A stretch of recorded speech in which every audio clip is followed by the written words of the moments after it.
What kind of man castrates a boy, forces him to live as his dead wife and calls it love?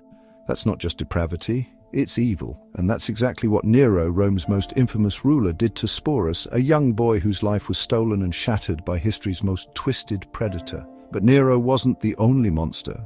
Sporus's nightmare didn't end with Nero's death. Trafficked, exploited, and paraded by not one but 3 emperors, Sporus's story is a tragic reminder of how unchecked power consumes the innocent. This is the true cost of empire, and it starts with Nero, the scumbag who turned a child into his victim. Let me ask you this: could someone like Nero survive in today's world?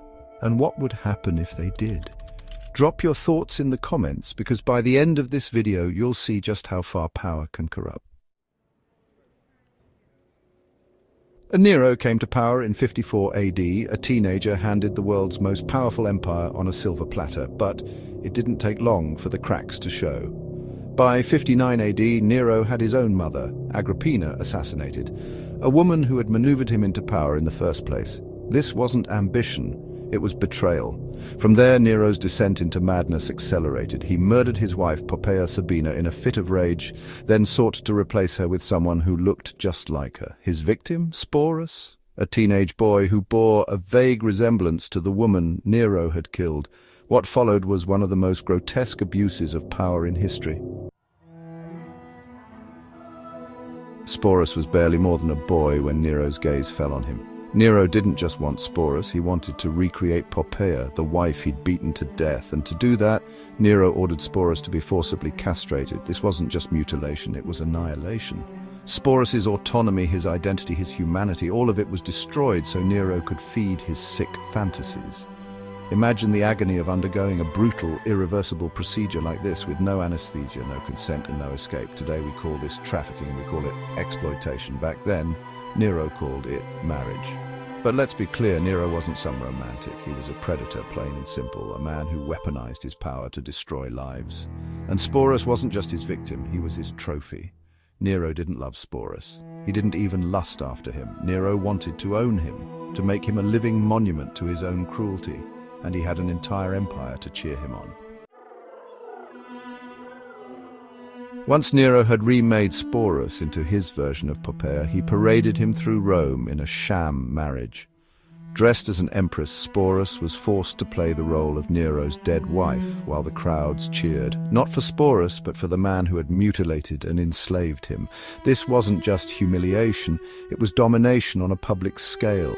Imagine standing beside the man who destroyed your life, watching an entire empire celebrate him while ignoring your suffering. Nero's marriage to Sporus wasn't a union, it was a spectacle of control, a stage on which Sporus's humanity was erased. This wasn't just Nero's madness, it was Rome's.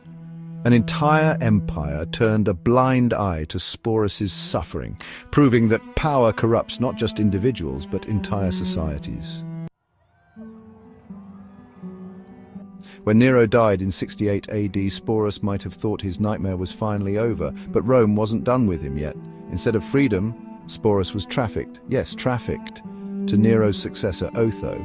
Otho, like Nero, saw Sporus not as a person, but as a possession. He exploited Sporus until his own death, after which Sporus was handed over to Vitellius, a man so vile he's remembered as one of Rome's most depraved rulers. Vitellius forced Sporus to participate in grotesque public spectacles, parading him as entertainment for the masses. Sporus was no longer a person, he was an object, passed from one predator to the next, his suffering magnified by Rome's endless appetite for cruelty. If Nero was a monster, what does that make the men who followed him? Sporus wasn't just a victim of Nero, he was a casualty of a system that fed on the vulnerable and rewarded the vile. Sporus's life wasn't just a tragedy, it was a condemnation of Rome itself. His story exposes the empire's darkest truth, that its power rested on the exploitation of the vulnerable.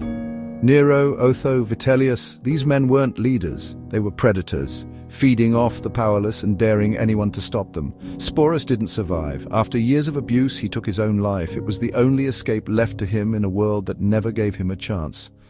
His death wasn't just an ending, it was a silent protest against the monsters who destroyed him. Nero's name is etched in history as one of Rome's worst rulers. But Sporus's name should remind us of the cost of unchecked power. His suffering wasn't just the result of one man's madness, it was the product of a society that valued domination over humanity, power over justice.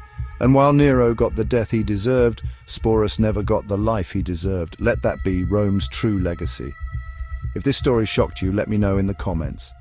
And if you're ready to uncover more of history's darkest secrets, hit subscribe. Together, let's expose the monsters of the past.